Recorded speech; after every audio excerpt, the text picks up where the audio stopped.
welcome to episode 2 of Kapowcast, the only podcast that is likely to get canceled. Immediately. Immediately. We will get a cease and desist letter from the president. From the internet. With me again... Listen to your podcast. I don't like what you have to say. That's pretty good. Yeah.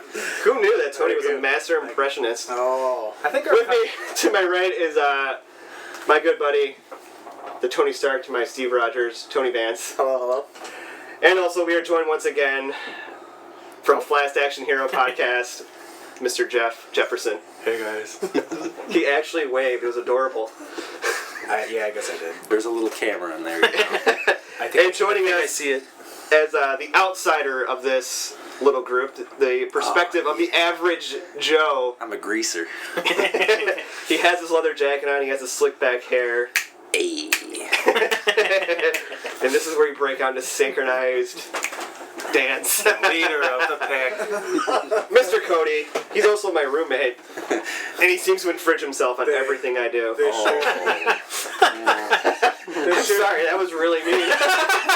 I'm gonna go sit in my room right next door so I can hear all of you talking and laughing, and I'll just sit I'm there. so glad he's gone. Sit there in silence. Eating soup. You can't see it. He's trying to hide it really hard, but he's crying right now. Cold soup out of a can. I can't figure out how to use the microwave. Don't put the can in. Yeah, I think Brent's gonna be a little late this month. Alright, so for this week's episode, expectations. None. Which you have none if you're listening to this. Thank God. Thank God. Expectations, they're a hell of a thing. When new comic book movies are announced, they release trailers, promotional art, expectations are set. Sometimes expectations set really high, sometimes set low. So sometimes you're surprised, sometimes you're left a broken shell of yourself. So we're going to be discussing some of our biggest disappointments in the comic book movie genre and some of the biggest surprises. Let's start this train off with Mr. Tony Vance. And you can't use X-Men 3 or Spider-Man 3. We're going to put the kibosh on that right there. Yeah, we got like a decade of that already, yeah, right? So, you know, we don't need another podcast dedicated to that. Just they weren't very good, by the way. That's what I've heard. I would definitely have to say my biggest disappointment was obviously the Green Lantern. Ah, you bastard. And which is really funny because right at that point in time, I had gotten huge into Green Lantern. I was buying comics like every single solitary week. So I remember that. I was just like, yes, live action Green Lantern. And then I think you seen it first, and I didn't hear any word from you, which is always a good sign. I went in my bathtub and drew a bath, grabbed a razor, and suicide jokes. All right, covering all the bases. And I think I seen it not too long after you did, and I texted you, and I think it was just an emoji of a weeping face. And it was thoroughly upsetting. It was I don't know if I've ever told you this, but when I went and met Jeff Johns, I asked him, well, what did you think of the Green Lantern movie? Yeah, he said no comment. That was like the cherry on top. I was like, okay, it was bad. It wasn't just You met Jeff Johns? I did. That is awesome. Yeah. That was actually, it definitely is up there for me. And I have no quarrels admitting that I once said this. I will quote myself in saying that I was walking around going, this movie is going to be to DC Comics movies what Iron Man was to Marvel.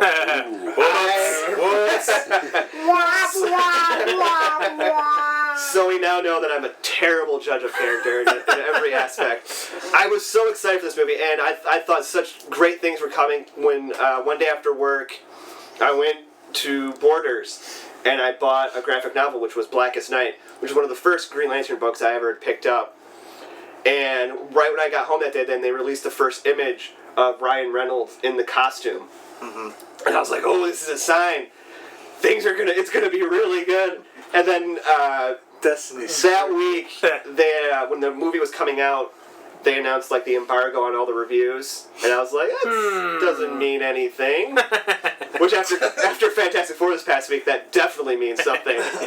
And the reviews then, and I came out and I was telling myself, it's not that bad. It's not that. There's no way it could be that bad. Basically, I entered this really terrible stage of denial. And I went and seen it, and I told myself, I was like, it was good. I didn't think it was that bad at all. It was really good. And this sense of denial went on months. Because I went and I bought it on Blu-ray. I'm like, I'm going to watch it again, and I'm going to see that it's not that bad. Guilty. Wow. This sounds almost like an identity crisis. Yeah, right? this is like pathological right here. It was. It's similar to trying to kick cocaine. Are you speaking from experience? Life without cocaine's not I so can't. bad. I can't elaborate anymore on that subject. But and eventually, after rewatching it on Blu-ray a few times, even watching the extended cut, I was just like, this is just a abortion of a movie. It just needs to. Do you own it? I do own it. Why? I just explained to you. Were you not listening? I got the gist of it. He got it because he's a crazy person who can't admit to himself that a Green Lantern movie is horrible. There was one really good aspect that came out of that movie. Sinestro. Yes, absolutely. Mark Strong is Sinestro, and it left you with that teaser at the end of him putting on the ring and the yellow suit and all that, and they really thought there was going to be a sequel, and that's unfortunate for them. Well, you know that it's bad when we see the Deadpool trailer and they poke fun at that right in the trailer and obviously in the movie. Actually, I actually read an interview with the director where he was saying that there's actually a lot of Green Lantern jokes in the movie. Oh my god! That Ryan Reynolds, they said he felt Ryan Reynolds had to really unload some baggage from that movie. They don't know if it's all going to make it, but that'll be something to look forward to. Jeff, what about you? What was one of your biggest comic book movie disappointments that you saw and you just wanted to shoot yourself after? One that I was surprised, Days of Future Past. I actually was not a fan of that movie. Really? Yeah, I can see why. like it was just the same type of Bryan Singer style X-Men movie. After watching First Class, I really love that movie, and I was hoping the same director would be on board for Days of Future Past, but he wasn't. Bryan Singer got on board. I was like, oh man. And I mean, wouldn't say it was horrible, but I don't know. It just seemed bizarre. They had all these characters thrown in. They were getting killed off, and like the future part, they could have gotten a lot cooler with that than they did. But they had these weirdo sentinels that were climbing. Yeah, thousands. Yeah, it was just. Wait, There what? was there was a lot of things about that movie. That was one of those movies that when it was coming out, it was getting really rave reviews. Yeah.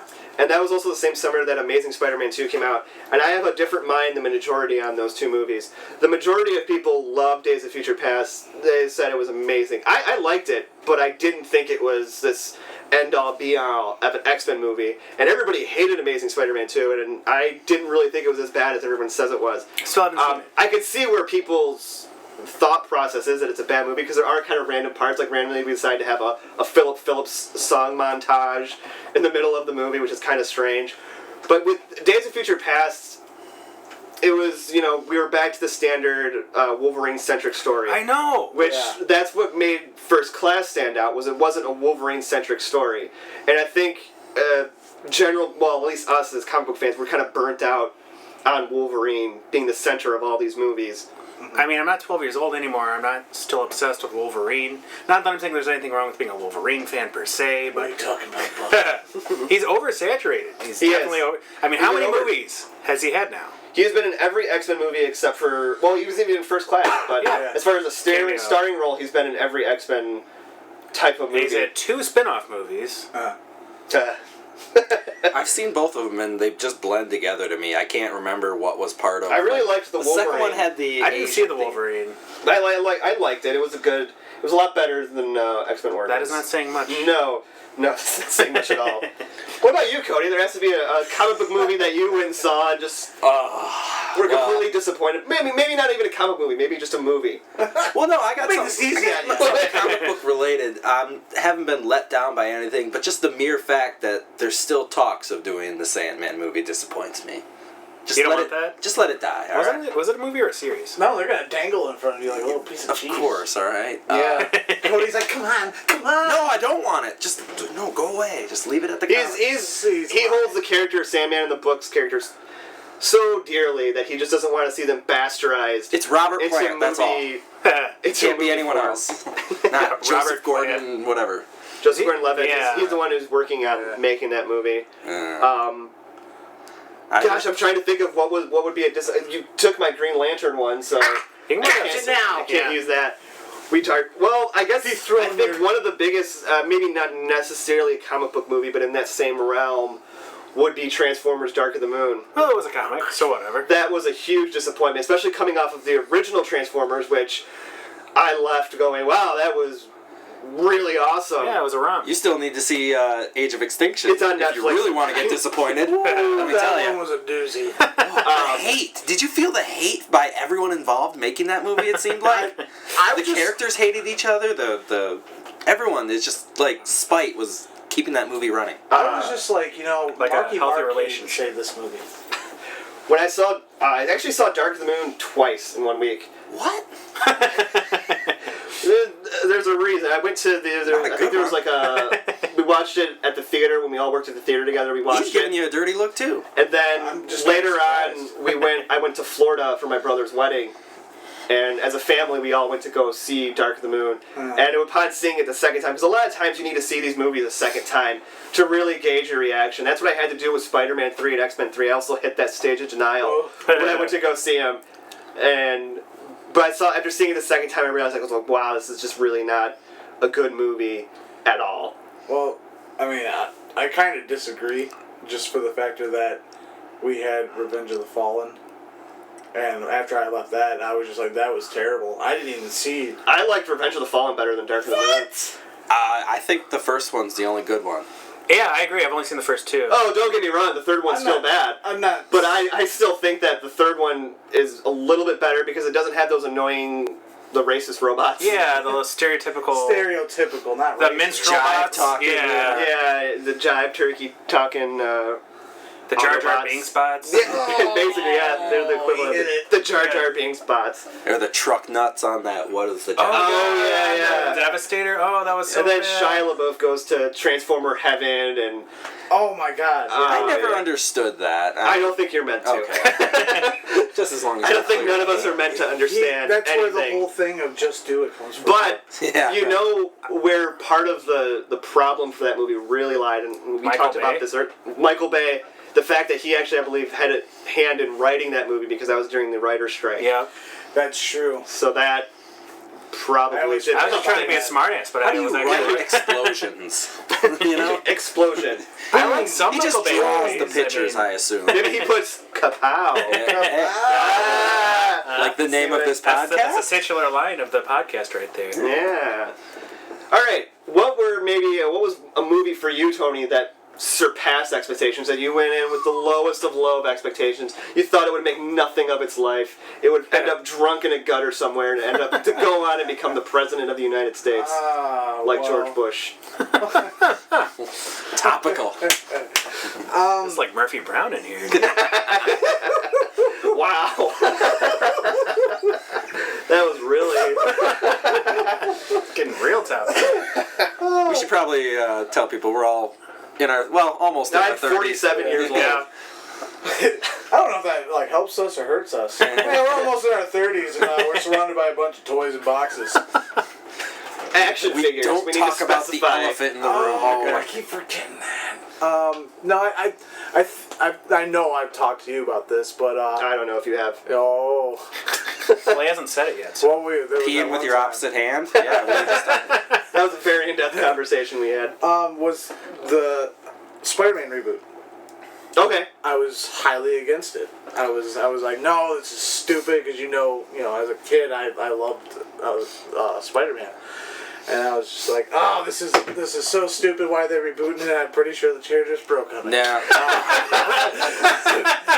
Trust me, it's. And that's where I leave the culture.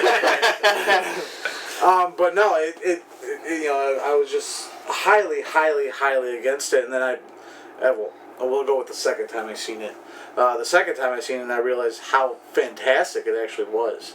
I mean, it's still in a weird way like the Sam Raimi, the Sam Raimi movies, but in comparison, the new Amazing Spider-Mans were fantastic. I mean, They weren't bad movies. They get a lot of hate on the internet. Right. The internet message boards, quotation marks. Yeah, you got to tell people. Tyrannosaurus fingers. This is an audio cast, so those movies were great. For one of the things that made those movies great is there was such chemistry between Andrew Garfield and Emma Stone. I probably had to do with the fact that they were really in a relationship in real life. But she's very attractive, by the way. I hear Jim Carrey's a huge fan. Oh god. Oh yeah, she's very goofy. Yeah. Yeah, that was really cool. Yeah. I'm just sick of the origin stories. Oh god, I know. That was the biggest problem. Was we treaded on another origin story for Spider-Man, and I actually went back and rewatched it a couple weeks ago, and we're about 40 minutes in, I think, and it's like, wow, he's still not Spider-Man yet.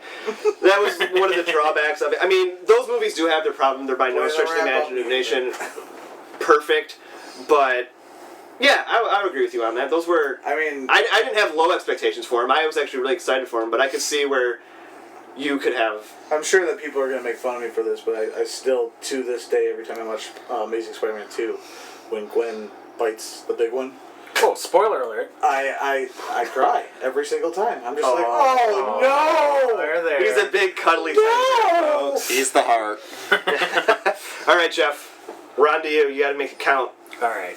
This movie, I wouldn't say thought it was going to be garbage. I just had no idea what it was. Like, I didn't know it was a comic book original or anything like that. Sin City. Yeah. I had never heard of it. This is a comic book series I'd never heard of before.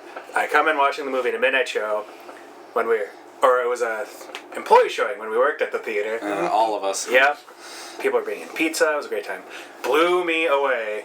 Oh my god. Yes, and there was some imbibing involved, perhaps. A lot of malt energy beverages. That was. Oh god.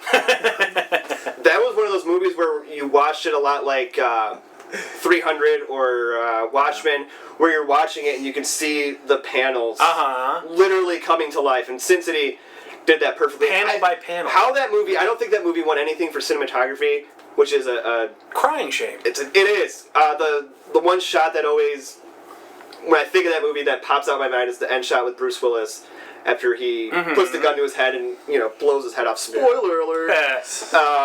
That shot always, I know, it's beautiful, it's poignant. It is. Everything about that movie. That is a movie that I can put on all the time and just enjoy and just look at it and just be in awe of the effort that was put in. And then they followed it up with the sequel, which I never saw. I wouldn't say it was okay. It was just, did not have the same wow. It didn't blow me away. Was it like a cookie cutter kind of thing where they tried to just retread it over the same the exact same format and everything, which I could understand. Mm-hmm. But the stories were just not as good. Brittany Murphy wasn't in it because she's dead. Yeah. Michael Clark Duncan wasn't in it because he's dead. Yeah, they replaced. Oh, yeah. Wow, yeah. You're right. A lot of dead cast members. I can't remember the guy. That's what you get when you wait 10 years between. Yeah, no shit. That was a big thing they waited too. Elijah Wood was fantastic though in the first one. Oh, I know, he was so creepy. He was so creepy. That totally revived. Yeah. Mickey Rourke's career. Mickey Rourke. 4 snaps, that's all I need. I can't edit that out now. We just have to keep those 4 snaps in there. It's like a that'll be our theme song, actually. The Addams Family. Cody, there's probably tons of comic book movies that have surprised you because you have such a love for them all. There's probably that sarcasm or not. There's one you probably saw that had to have been a shining example. Well, I'd have to go old like him and say I'm not that old.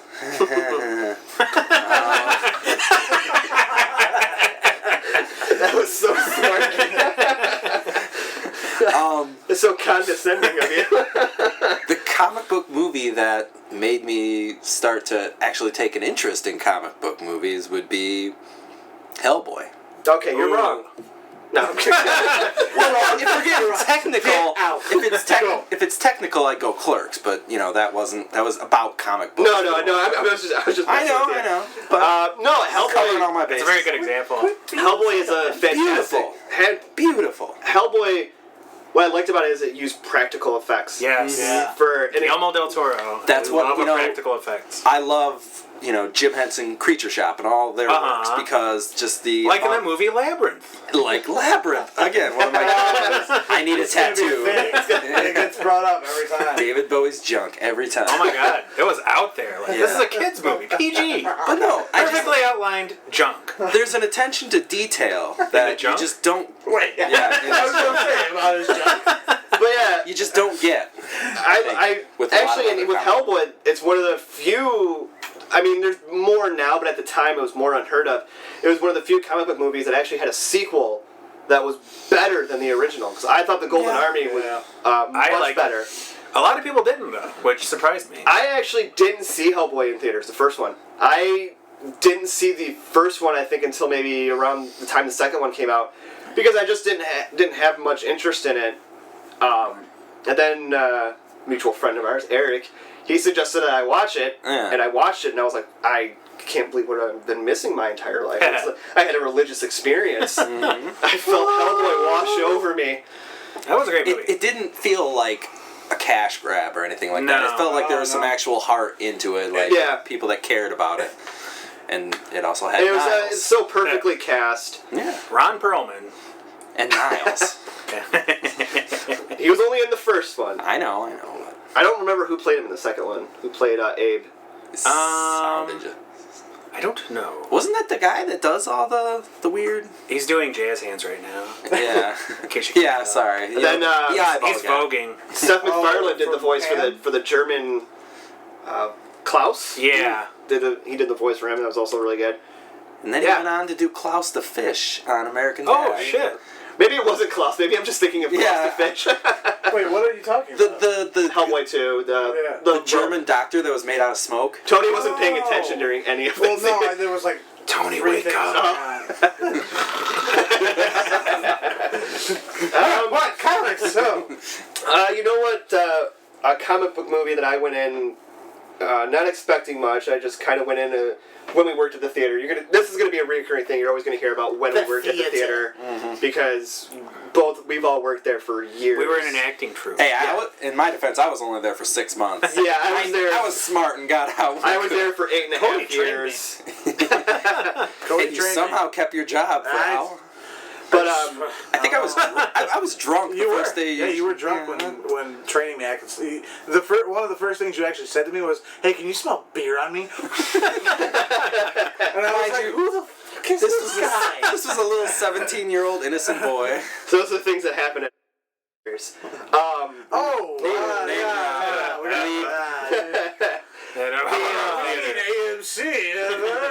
The one movie I saw, though, that I just kind of went on a whim, people called me up, wanted to go see. I remember it was after I had my interview to work in the projection booth, was V for Vendetta.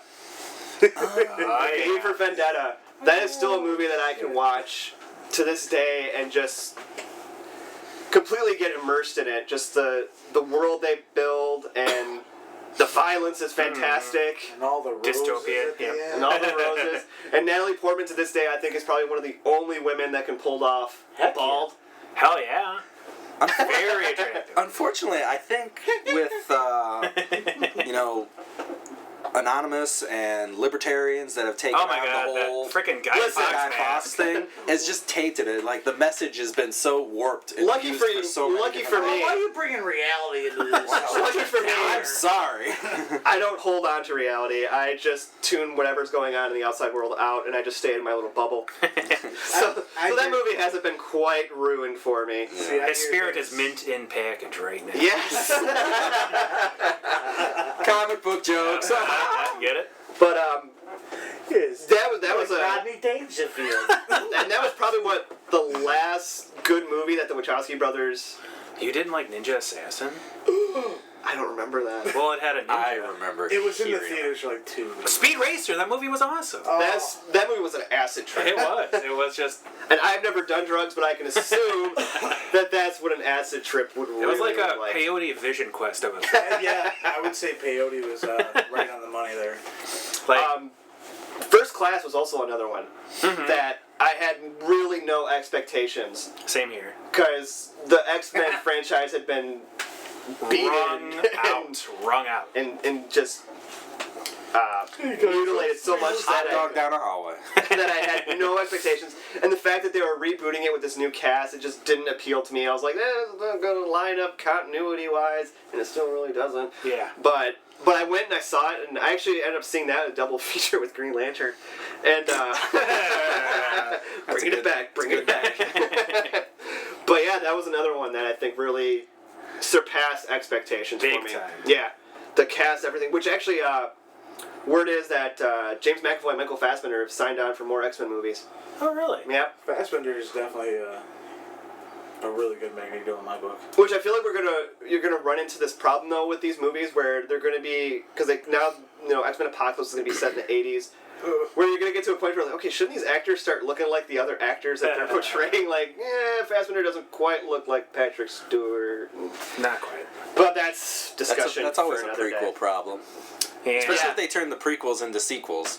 Which, come on, Prequels into sequels. let it go. I feel like that's a podcast right there. Prequels into sequels. Did you just say Fassbender looks like Patrick Stewart? I might have. Revoke your seat as host. What can you do? Even normal people right now are like, what?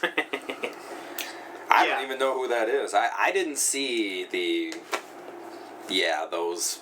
You didn't see First Class? No, I didn't Really? see. Did you see All the... right, this podcast is over. Let's go. I can bring We're gonna out watch it. apparently the dirty dark secret is that my favorite X-Men movie is X3. Get out. I'm sorry. It was the only one that interested me. The factor that they took it back to recut it so the Juggernaut could do the joke at the time by saying I'm the Juggernaut. No, the fact that they wrote that movie while they were filming it. Was that during the writer's strike too? No. No? No, prior. Oh, there's no excuse for that. No. Is there? And you know what the sad part about that is? And I know you don't really like Bryan Singer's vision, but he did give us X2, which was still to this day, I think, one of the best. Nightcrawler. Remind X-Men me of the movies. plot of that one. We'll do that later. See, the X-Men have to 1 fight and against 2 don't people. even But, resonate in my brain.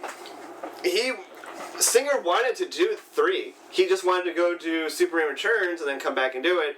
And Fox were just like, no, we're just going to move on without this because we want this movie out. Yeah. Essentially, they couldn't wait. And they put it out, and unfortunately, they got a movie that apparently 1 out of every 4 nerds enjoys. I didn't... How dare I you mean, call me a nerd? I wouldn't say I hated it, but... I liked it at Ellen Page, and I like her a lot. Yeah. She's a lesbian. She doesn't. She don't like you. We can still work something out. I just thought there was some decent fan service in that. That was nothing, like, whatever there was in Where? it. Like, well, there was the Juggernaut bitch thing, and... I thought that Bullet Tooth Tony played a really Frasier. good Juggernaut, by the way. Frasier. Okay. Oh, yeah, Frasier's Beast was awesome. Yeah, We're going down a rabbit hole. That We're not we supposed said- to talk about Yeah, this. okay. Yeah. But I guess because somebody here likes it, I gotta have some It's- sort of it is a- positivity to this. it is a different perspective of the movie, which I guess we can kind of admire. Did love Beast in that If we squint really hard and look at it for a long time, we might be able to admire it. I know, and I'll get my ass kicked for all that. You're damn right. And I stand by my opinion, so you gotta give me credit for that. I'm gonna take. Did anybody? I mean, we were all relatively young when Batman and Robin came out. Oh, yeah. So I don't think any of us really knew what expectations were. Yeah. I remember I went and seen it, and I got home and I got out my Batman toys and I started playing. I was in like 6th grade, so nothing's changed. And even as a kid, I was telling myself, like, oh yeah, it was a great movie. And I remember my dad went to go see that movie with me. He took me to see all the Batman movies. And looking back to this day, I'm just like, oh God, I'm sorry I did that to him. I can only imagine what he was thinking when he was sitting there. Even my You're mom, lucky I love you. my mom, who at the time was a huge George Clooney fan, admitted to me not too long ago, yeah, that movie was terrible. And I was like, geez, even my mom thinks it's bad. Yeah, Jeff, it's kind of what a guilty pleasure you think for you. I love this movie. That's a movie Oh sure, That's I a get movie, yelled at for. you can put on. And It's you so can just, bad, it's amazing. You can roast with your friends. Exactly. It's a good time. Oh my god, Arnie and his one-liners. You can actually. had the idea that you could probably my head. you could probably play a drinking game off that alone, but you would probably be I've done dead this. by the last act I've done it. of the movie. No doubt. Just to get through it. I lost sight in one eye. And I was like, don't do another one eye. Don't do it. And you know what's the He did it. He did. He did at least 5 more. You know what the scary thing about that movie is? You go back and watch it. Is a year or two prior, I think it is. Uma Thurman was nominated or won an Oscar. Yeah. Yeah. And in this And movie, maybe she's she's like, poisoned, yeah. the plants. And Super exaggerating action. She had to pay for a summer house, probably. You know? I mean, don't overthink that too Quentin Tarantino movies don't pay the bills. much. Right. Leave that to Warner Brothers and Joel Schumacher. Mm-hmm. His other movies are really good too. The Lost Boys is a fantastic Yeah. movie. Yeah. Wait, I always forget Falling Down, that was a really good movie. that was, yeah. Wait. We actually use This is that. the same guy? Yep, all from the same director. We actually use that as an expression. Me and Stephanie, as like if we're getting really agitated with something, sometimes she'll be like, "Oh, I'm about to go falling down on people," which I think is a fantastic way of saying you just want to shoot a place up without actually doing it. Oh boy. I mean, you probably shouldn't do it. No, you shouldn't do it. Even at all. if they deserve it. We here at Kapowcast do not condone shooting. There's a reason this is called Kapowcast. Okay? Where's the eject button? If you look closely, We're going towards the sun. Kapow. Our logo's gonna be a gun.